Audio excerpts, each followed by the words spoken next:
quero lhes falar sobre uma das coisas mais lindas e maravilhosas, fascinantes, a dádiva do perdão de Deus. Escreveu o apóstolo São Paulo aos Romanos dizendo: porque se nós, sendo inimigos, fomos reconciliados com Deus pela morte de seu Filho, muito mais estando já reconciliados, seremos salvos pela sua vida. Romanos 5:10. O pecado é um problema causado dentro de nossos corações pelo princípio da semeadura e da colheita. Se temos uma lei em nosso país que proíbe que semeemos plantas usadas como tóxicos, e alguém displicentemente ou mesmo desavisado acaba plantando coisas tais como coca, maconha, papoula do ópio ou coisas semelhantes, estaremos certos e de acordo em taxar tais pessoas como inimigos públicos da sociedade. Se as leis dizem para não roubar e alguém rouba ao seu próximo, concordamos a uma que tal pessoa está fazendo jus à condição de um mau caráter, persona non grata para a sociedade. O que você diria de alguém que vive lançando leis e estas leis nunca chegam a ser respeitadas? Que perdeu o vínculo de autoridade entre ele e esse povo sob seu mandato. Ora, se isso aconteceu com algum monarca, diremos que deve estar havendo algum movimento revolucionário que alicia as pessoas, levando-as à desobediência civil, intentando algum levante, alguma revolta que arraste o governo das mãos do antecessor para o novo que o sucede. Muitos foram os reis que perderam suas coroas dessa maneira, e alguns perderam também a própria vida nessas revoluções. Citamos a Revolução Francesa, citamos a Revolução Marxista. Pois então vamos falar de um desses reis que um dia descobriu que estava havendo uma rebelião oculta no meio do povo, e todos se deixaram levar, até mesmo os nobres da corte.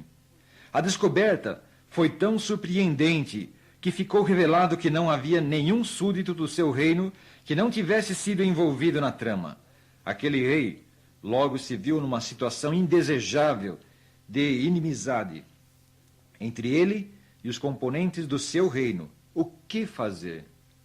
Logo também se descobriu que muitos dos revoltosos estavam arrependidos e queriam voltar atrás para enobrecer novamente seu rei, o que tornou a situação ainda mais cheia de impasses. Criou-se então um dilema. O rei falou que estaria disposto a perdoar, contanto que algum representante do povo revoltoso estivesse disposto a assumir a culpa do restante da população e entrasse em julgamento para receber a condenação devida pelos crimes daquelas pessoas. Isto porque um perdão para simplesmente não fazer justiça a ninguém seria uma situação muito intrincada. Era necessário que alguém no lugar do povo, tendo acesso à presença do rei e que o agradasse, pudesse pleitear esta causa. Qual não foi a nossa surpresa ao vermos que o príncipe, o filho do rei, é quem se dispôs a fazer o papel de representante legal dos revoltosos, ainda que inocente. Pois bem, o rei aceitou que fosse o príncipe, porque ninguém mais teria tido melhores condições de o agradar com esse gesto. Qualquer outro não seria bem visto pelo rei. O rei se enojaria, ainda que fosse um nobre. Quando julgado, o príncipe, então, condenado, recebeu a sentença capital. Isto entristeceu muito a seu pai, mas não teve outro jeito.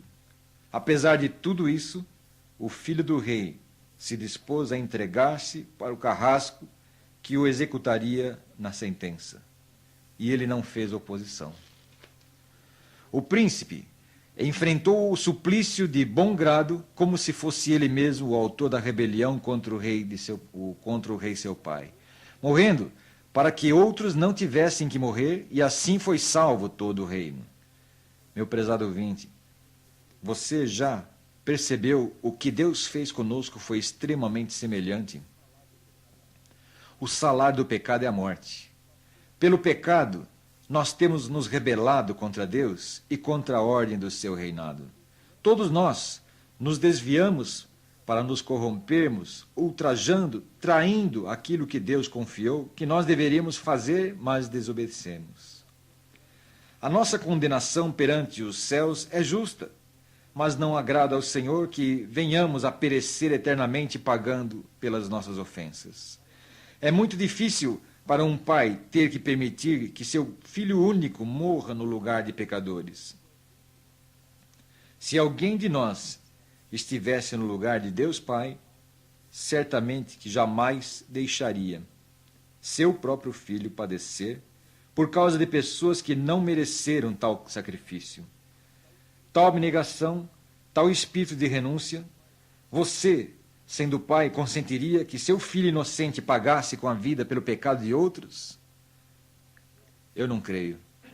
Claro que não. Mas Deus, que muito nos amou a você, amou a mim, resolveu que seu único filho, Jesus Cristo, deveria ser morto no seu lugar e no meu lugar. Quando isto aconteceu, há quase 2000 anos atrás, na cruz do Monte Calvário, em Jerusalém, a humanidade toda deveria ter se condoído muito com a dor de Deus Pai e Espírito Santo, porque não somente o mundo, mas também a Santíssima Trindade ficaram 3 dias sem Jesus Cristo. 3 dias sem Jesus. Ao mesmo tempo, porém, deveria fazer uma festa, pular e alegrar-se, exultar muito no Senhor ao saber que no 3º dia ele venceu a morte e ressuscitou, e hoje vive eternamente. Deveriam todas as pessoas, uma a uma, decidir-se por aceitar a troca que Deus fez, Jesus por nós. Deveria cada pessoa arrepender-se dos seus pecados, tornar-se mais uma vez alguém que se posiciona ao lado de Cristo. Você quer isto? Se você quer, vamos orar. Ore comigo agora nesses termos. Pai de amor, agradeço-te por me amares tanto que deste teu Filho Jesus para morrer em meu lugar. Aceita-me a mim para estar e viver a teu lado eternamente, como teu Filho Jesus sempre viveu e viverá. Em nome de teu Filho Jesus Cristo eu te peço. Amém.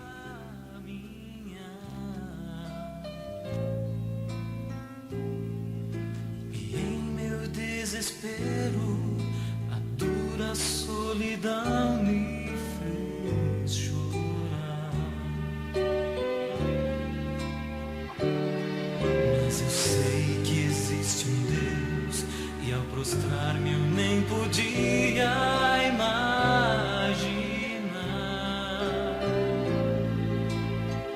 que seu amor me envolveria, mesmo antes de eu poder me levantar. Senti brilhar a luz que aquece o mundo, como se o sol quisesse em mim morar. Foi bom sentir meu coração mudando.